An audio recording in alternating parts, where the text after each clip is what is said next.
السلام علیکم ورحمۃ اللہ وبرکاتہ۔ دورہ علل حدیث میں سب سے پہلے ہم علل پر لغوی بحث کرنا چاہتے ہیں۔ لغت عرب میں علت کا معنی مرض ہے،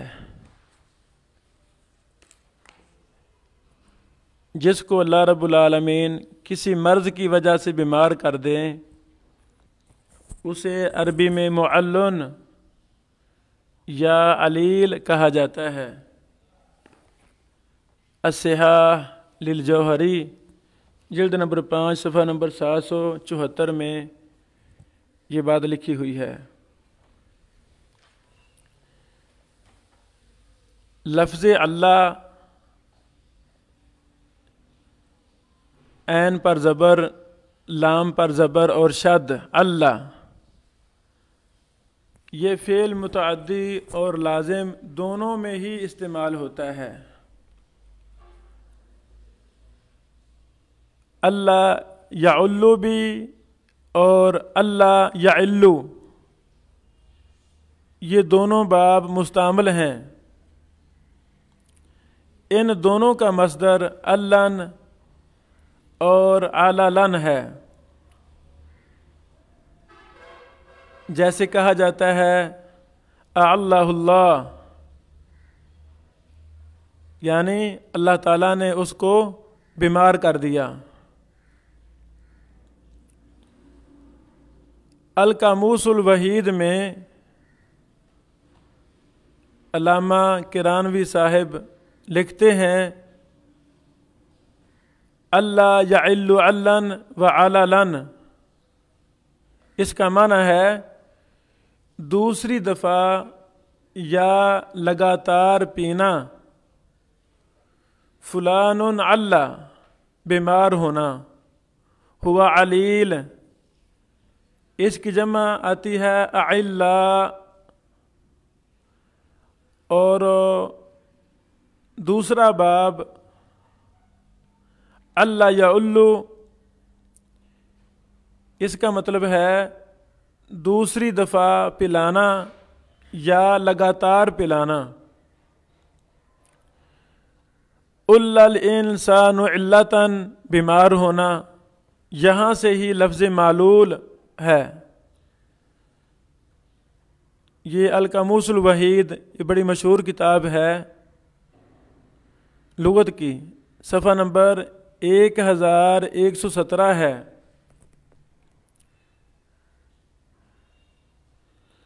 پھر کرانوی صاحب نے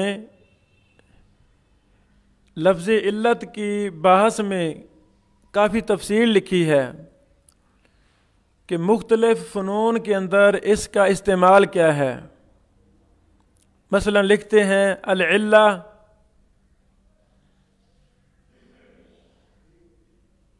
یہ بیماری کے معنی میں استعمال ہوتا ہے۔ فلاسفہ کے نزدیک ہر وہ چیز جس سے مستقل طور پر کوئی دوسری چیز صادر ہو یا اس کے ساتھ کسی شے کے ملنے سے کوئی چیز صادر ہو تو وہ علت ہے،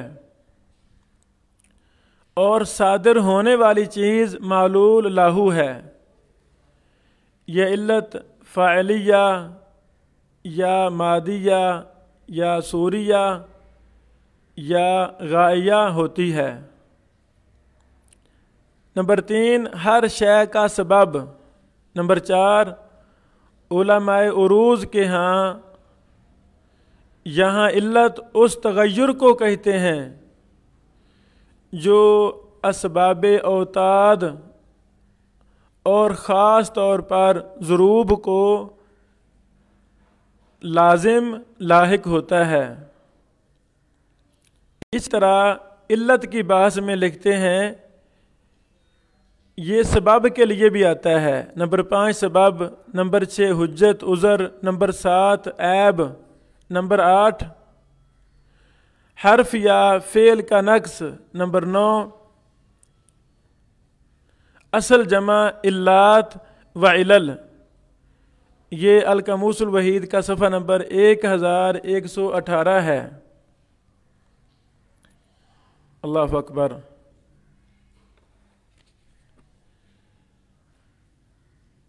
یہاں سے لغوی بحث کرتے ہوئے جیسا کہ ہم نے یہ لفظ معلول بھی استعمال کیا،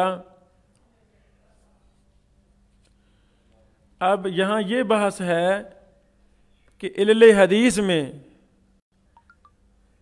محدثین نے لفظ معلول میں اختلاف کیا ہے کہ اس کو علل کے اندر استعمال کیا جائے گا یا نہیں کیا جائے گا۔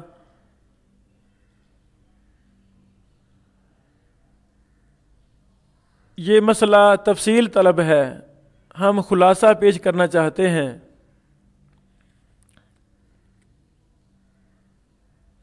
پہلی بات یہ ہے کہ ائمہ محدثین حدیث میں علت قادح کی وجہ سے لغوی اعتبار سے معلول کہہ دیتے ہیں۔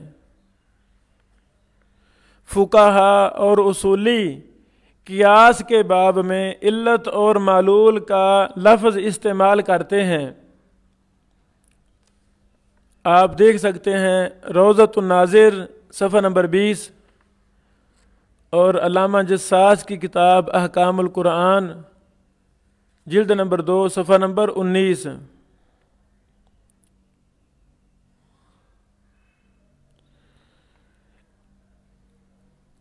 ائمہ محدثین نے لفظ معلول کو اپنی علل کی کتابوں میں استعمال کیا ہے۔ اس پر کافی زیادہ حوالے ہمیں ملتے ہیں۔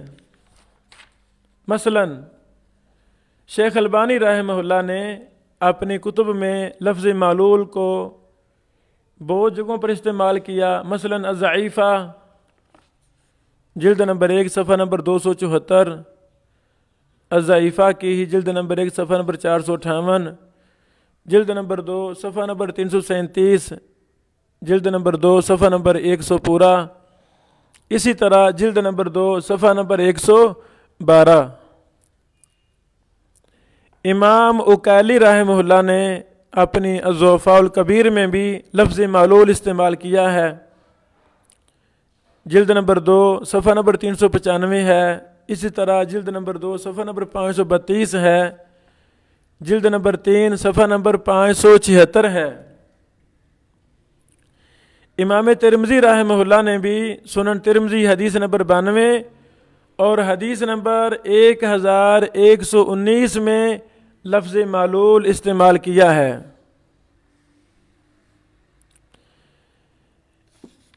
یہاں یاد رہے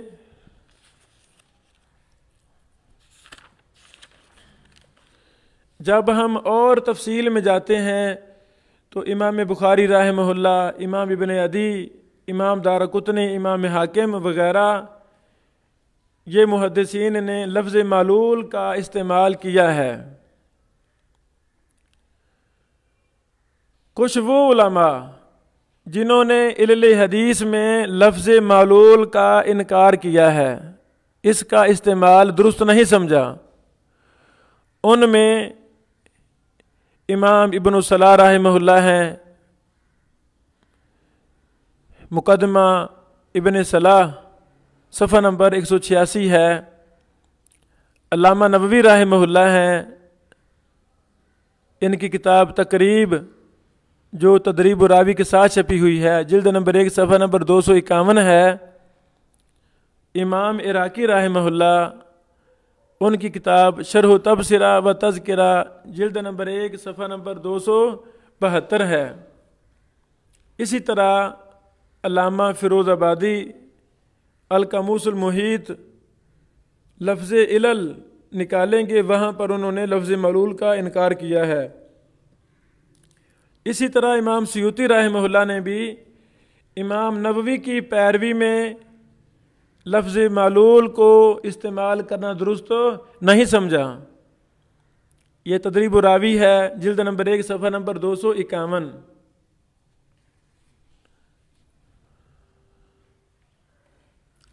اللہ اکبر۔ جبکہ درست بات اور خلاصہ کلام یہی ہے کہ جس روایت میں علت موجود ہو اس کو معلول کے لفظ سے یاد کرنا، لکھنا، حکم لگانا یہ درست ہے، اس میں کوئی حرج نہیں ہے۔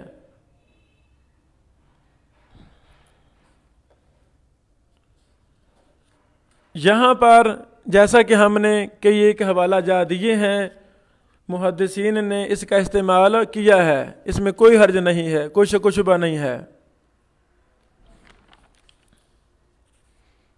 یہاں پر ایک اور بحث ہے، لفظ معلل اور معل، یعنی معلول روایت کو معلل کیا کہنا درست ہے، اسی طرح معل لفظ استعمال کرنا کیا درست ہے۔ امام عراقی رحمہ اللہ کا موقف ہے کہ لفظ معل استعمال کرنا چاہیے، معلل نہیں استعمال کرنا چاہیے۔ لکھتے ہیں وَالْأَحْسَنُ أَن يُقَالَ فِيهِ معل، کہ جس حدیث میں کوئی علت ہے اس کے حوالہ سے لفظ معل استعمال کر سکتے ہیں۔ پھر آگے لکھتے ہیں کیونکہ معلل لفظ کو اہل لغت نے الہاہ بالشیء وشغلہ بہ، یعنی مشغول کرنے کے معنی میں یہ لفظ آتا ہے معلل، اس لیے امام عراقی کہتے ہیں کہ اس کو استعمال نہیں کرنا چاہیے بلکہ لفظ معل کو استعمال کرنا چاہیے۔ تو لفظ معلول پر بھی بعض نے اعتراض کیے ہیں، اسی طرح لفظ معلل پر بھی اعتراض ہوا ہے، حالانکہ حقیقت میں لفظ معلول بھی درست ہے، معلل بھی درست ہے اور معل بھی درست ہے، تینوں لفظ درست ہیں، لیکن لفظ معل پر کسی نے بھی استعمال نہیں کیا، کسی نے بھی اعتراض نہیں کیا، اور محدثین نے یہ تینوں لفظ اپنی کتب میں استعمال کیے ہیں۔ معلول جس طرح کیا ہے ویسے معلل بھی کیا ہے اور لفظ معل بھی استعمال کیا ہے۔ علامہ مقبل بن ہادی الیمنی الوادعی رحمہ اللہ نے ایک کتاب لکھی ہے الاحادیث المعلہ وظاہرها الصحہ، یعنی انہوں نے بھی لفظ معل استعمال کیا ہے۔ یہاں پر ایک اور بھی بحث ہے،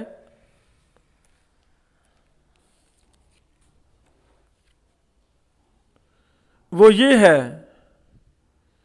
کہ بعض علماء لفظ علت کا اطلاق کرتے ہیں اور مراد عام لیتے ہیں، یعنی لفظ علت اس کے استعمال میں بھی کچھ اختلاف پایا جاتا ہے۔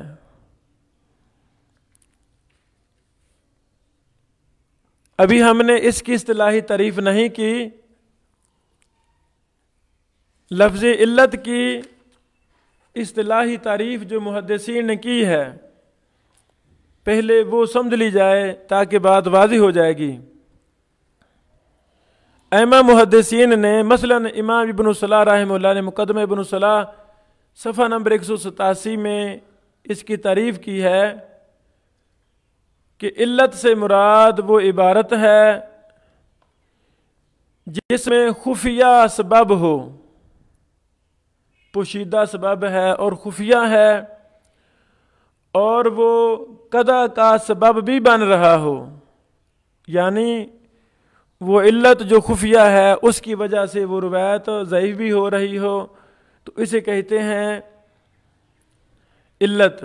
یہ اصطلاحی تعریف ہے۔ اسی سے ملتے جلتے الفاظ امام نووی رحمہ اللہ نے علت کی اصطلاحی تعریف کی ہے، ایک اضافہ بھی ساتھ کیا ہے امام نووی رحمہ اللہ نے، لکھتے ہیں عبارت عن سبب غامض قادح مع ان ظاہر السلامۃ من، مطلب کیا ہے کہ اس میں خفیہ سبب ہوتا ہے اور وہ قضا بھی کر رہا ہو، یعنی اس روایت کے ضعف کا سبب بھی بن رہا ہو، لیکن ظاہری طور پر وہ حدیث صحیح نظر آ رہی ہو، یعنی بظاہر اس کے اندر حدیث کی صحیح حدیث کی تمام شرائط پائی جا رہی ہوں، لیکن حقیقت کے اندر اس میں کوئی خفیہ علت موجود ہو۔ بعد والے تمام محدثین نے تقریباً یہی تعریفیں کی ہیں اس سے ملتے جلتے الفاظ میں، تو اس تعریف سے ثابت ہوا کہ علت کی اصطلاحی تعریف میں دو ارکان ہیں، دو شرائط ہیں۔ پہلی شرط یہ ہے کہ سبب مخفی ہونا چاہیے، دوسری شرط یا دوسرا رکن یہ ہے سند میں، یعنی وہ علت سند میں ہو یا متن میں ہو لیکن وہ قادح بن رہی ہو۔ کتنی زیادہ علتیں ہوتی ہیں جو قضا کا سبب نہیں ہیں، لیکن جو ہمارا مقصود ہے علت سے، دوسری شرط یہ ہے کہ وہ قضا کا ضعف کا سبب بھی بن رہی ہو۔ یہ دونوں شرطیں ہوں گی تو اس کو کہا جائے گا علت، اس روایت کو کہا جائے گا معلول یا معلل یا معل۔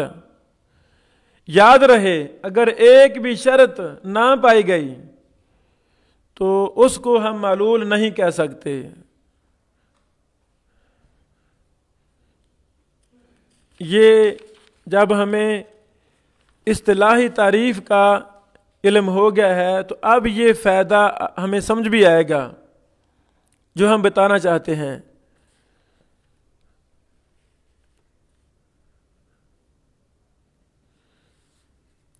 امام ابن الصلاح رحمہ اللہ کے بعد کئی محدثین نے معلول کی تعریف میں یہی شرطیں لگائی ہیں کہ وہ علت مخفی ہو اور وہ قادح ہو، جیسے امام طیبی رحمہ اللہ الخلاصہ صفحہ نمبر 70، امام عراقی رحمہ اللہ شرح و تبصرہ و تذکرہ جلد نمبر 1 صفحہ نمبر 274، اسی طرح امام سیوطی رحمہ اللہ تدریب الراوی جلد نمبر 1 صفحہ نمبر 252 ہے۔ بعض علماء محدثین علت کا اطلاق کرتے ہیں اور اس سے مراد عام لیتے ہیں، اس میں ظاہری علت بھی داخل ہوتی ہے اور خفیہ بھی، جیسا کہ ابن الصلاح نے اس کی وضاحت کی ہے کہ کتب علل حدیث میں کذاب راویوں کی روایتیں بھی موجود ہیں، حالانکہ کذاب یہ ظاہری علت ہے، خفیہ علت نہیں ہے، یہ تو ظاہری علت ہے۔ ضعیف راویوں کی روایتیں اور ضعیف راوی کی روایت یہ ظاہری علت ہے، خفیہ علت نہیں ہے۔ اسی طرح مجہول راویوں کی روایتیں یہ ظاہری علت ہے، خفیہ نہیں ہے۔ تو اس طرح کے راویوں کی روایتوں کا کتب علل میں موجود ہونا اس بات کی دلیل ہے کہ بعض محدثین علت کا اطلاق کرتے وقت اس سے مراد عام لیتے ہیں، خاص علت مراد نہیں لیتے کہ جی ہمارا علت سے یہاں یہی مراد ہوگا کہ خفیہ علت ہو، حالانکہ ایسی بات نہیں ہے۔ یہ ابن الصلاح رحمہ اللہ کا بہت ہی اہم نقطہ ہے۔ مقدمہ ابن الصلاح صفحہ نمبر 190 اور 191 میں یہ آپ دیکھ سکتے ہیں۔ حافظ ابن حجر اسقلانی رحمہ اللہ نے اپنی کتاب النکت ابن صلاح جلد نمبر 2 صفحہ نمبر 771 اور 537 میں امام ابن صلاح کی بات پر تعاقب کیا ہے اور اس میں کچھ مزید وضاحت کی ہے۔ وہ فرماتے ہیں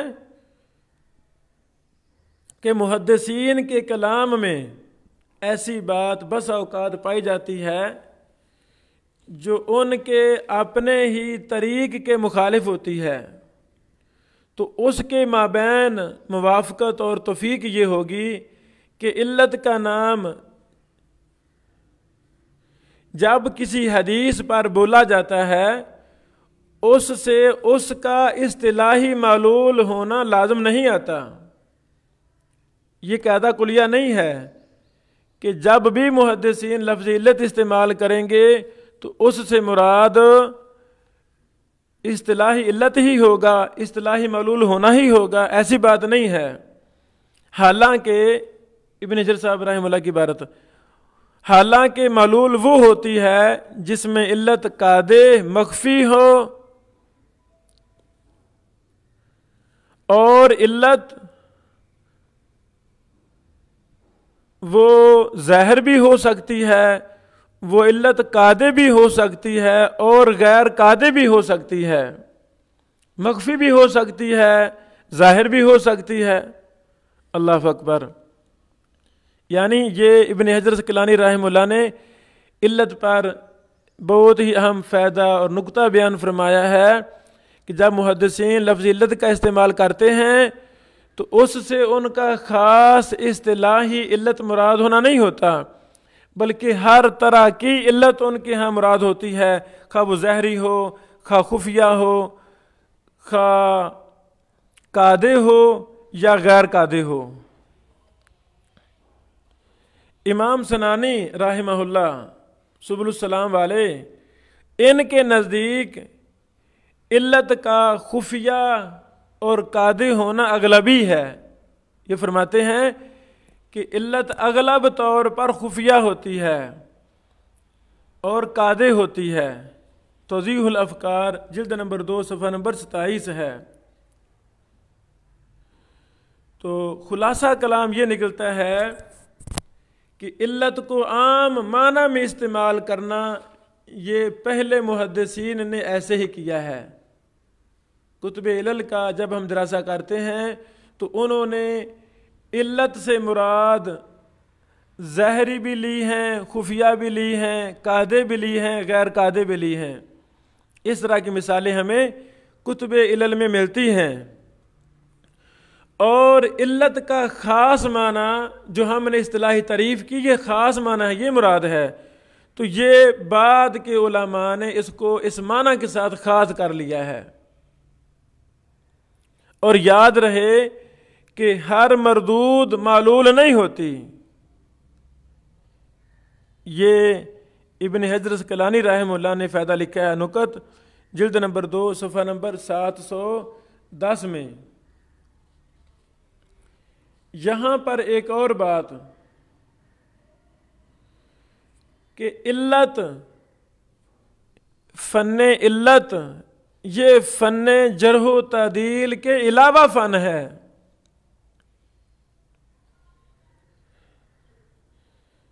جرح و تعدیل کا فن کیا ہے؟ یہ راوی ثقہ ہے، یہ راوی ضعیف ہے، یہ راوی کذاب ہے، یہ وضاع ہے، یہ دجال ہے، یہ متروک ہے، وغیرہ وغیرہ۔ تو علت کے اندر یہ جرح و تعدیل کے سے علاوہ یہ ایک مستقل فن ہے۔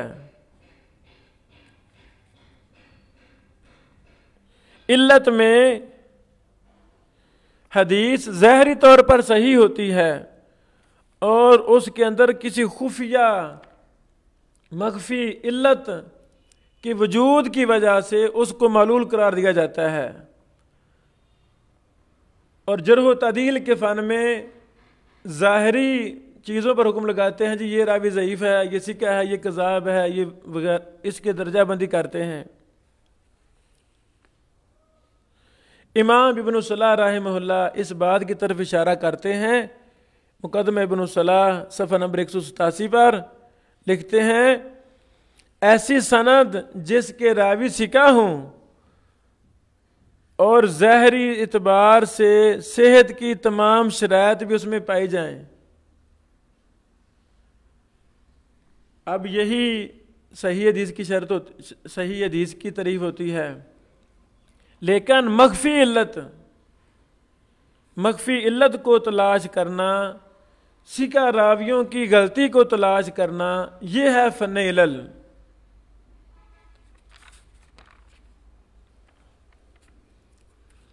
یہاں پر ایک اور بھی ہم بات کرنا چاہتے ہیں، اس سے مزید بات سمجھ آ جائے گی انشاءاللہ العزیز.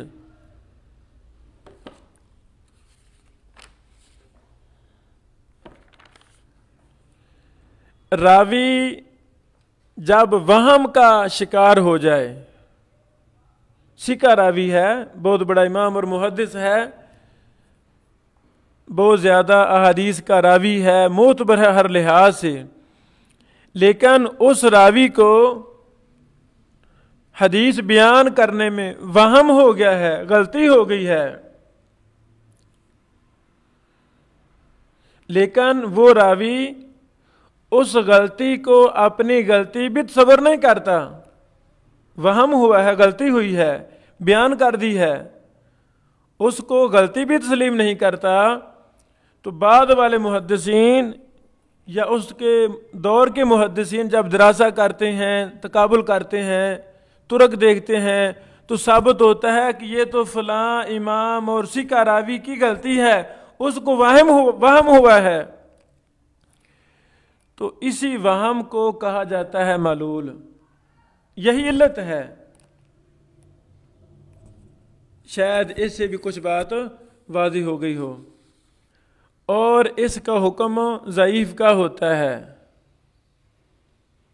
اللہ اکبر. امام ابن کثیر رحمہ اللہ اپنی کتاب اختصار علوم الحدیث صفحہ نمبر 72، یہ ہمارے پاس نسخہ امام علامہ احمد شاکر مصری رحمہ اللہ کی شرح الباعث الحسیس والا ہے، اس کا صفحہ نمبر 72 ہے. امام ابن کثیر رحمہ اللہ نے 18ویں قسم معلل فی الحدیث کے نام سے نقل کی ہے، یعنی علت پر بحث کی امام ابن کثیر رحمہ اللہ نے، اس کا خلاصہ ہم اردو میں پیش کرنا چاہتے ہیں. یہ فن بہت سے علماء حدیث پر مخفی ہے، یعنی فن علل. حتیٰ کہ بعض حفاظ نے کہا اس علم کے ساتھ ہماری معرفت جاہل کے نزدیک کہانت ہے.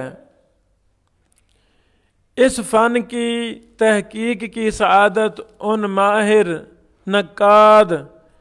نقاد حدیث کو حاصل ہے جو صحیح اور ضعیف، ٹیڑھی اور درست میں فرق کرتے ہیں. جیسے صاحب بصیرت جوہری اپنے علم کے ذریعے سے اصلی اور جعلی دیناروں اور کھوٹے پیسوں میں فرق کرتا ہے، جس طرح اسے اس فیصلے میں شک نہیں ہوتا، اسی طرح اسے قطعی طور پر معلوم ہوتا ہے. بعض لوگ گمان کرتے ہیں اور بعض لوگ اپنے علوم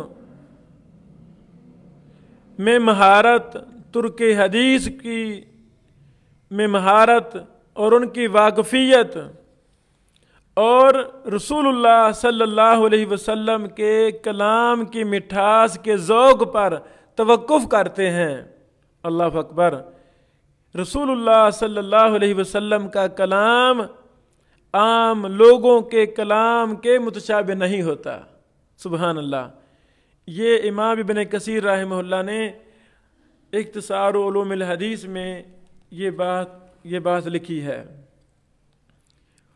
ہمارے استاد محترم محدث العصر شیخ ارشاد اللہ قصری حافظہ اللہ نے بھی اس علت اور فن علل پر بحث کرتے ہوئے کچھ بحث کی ہے ہم وہ بیان کرنا چاہتے ہیں۔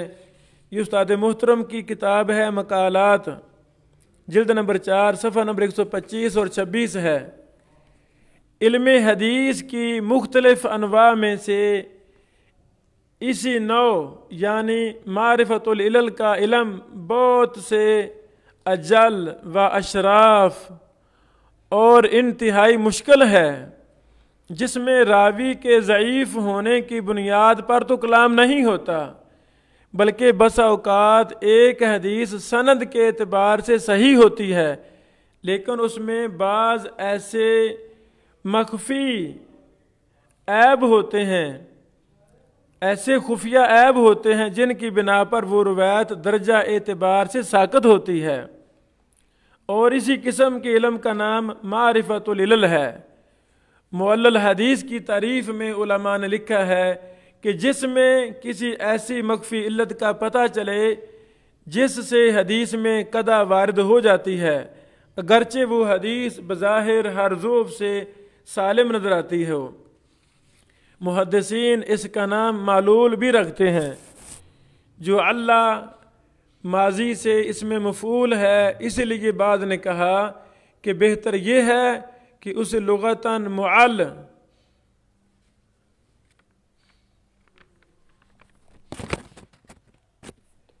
یعنی معل 2 لام سے پڑھا جائے، معلّہ۔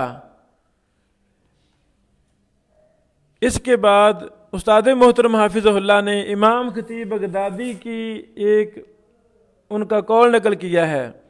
امام خطیب بغدادی فرماتے ہیں کہ اس فن کی مثال درہم کی سی ہے کہ ان میں درہم کھرے بھی ہوتے ہیں اور کھوٹے بھی، لیکن ان کی حقیقت کو ایک کامیاب جوہری ہی پا سکتا ہے۔ اسی طرح علم حدیث کی مثال ہے، ان میں بعض احادیث ضعیف ہوتی ہیں، بعض صحیح، اور بعض میں علت غامضہ ہوتی ہے، لیکن اس کا پتہ وہی شخص لگا سکتا ہے جسے اس فن میں مہارت تامہ میسر ہو، بلکہ بعض اہل علم نے تو اس فن کو وہبی اور الہامی بھی کہا ہے، اور یہی وہ خاردار وادی ہے جس میں ہر شخص قدم نہیں رکھ سکتا، بلکہ جسے الہی یعنی اللہ رب العالمین نے اپنے خصوصی فیضان سے فہم ثاقب اور حفظ واسع سے نوازا ہو، وہی اس وادی میں کامیاب ہو سکتا ہے۔ اللہ اکبر! یہ امام خطیب بغدادی صاحب کی بڑی کمال بات ہے۔ یہ فن علل حدیث کا فن یہ عام فن نہیں ہے کسی ہر کوئی سمجھ سکے۔ یہی وجہ ہے، استاد محترم لکھتے ہیں، یہی وجہ ہے کہ حافظ ابن حجر نے لکھا ہے محدثین کی قلیل جماعت نے اس پر قلم اٹھایا ہے۔ اللہ اکبر! یعنی محدثین میں سے بھی سارے علل حدیث کے ماہر نہیں تھے، ہاں ان محدثین میں سے ایک خاص گروہ، اللہ اکبر، جو اس فن کے بڑے ماہر تھے، اور وہ بڑے تھوڑے لوگ تھے۔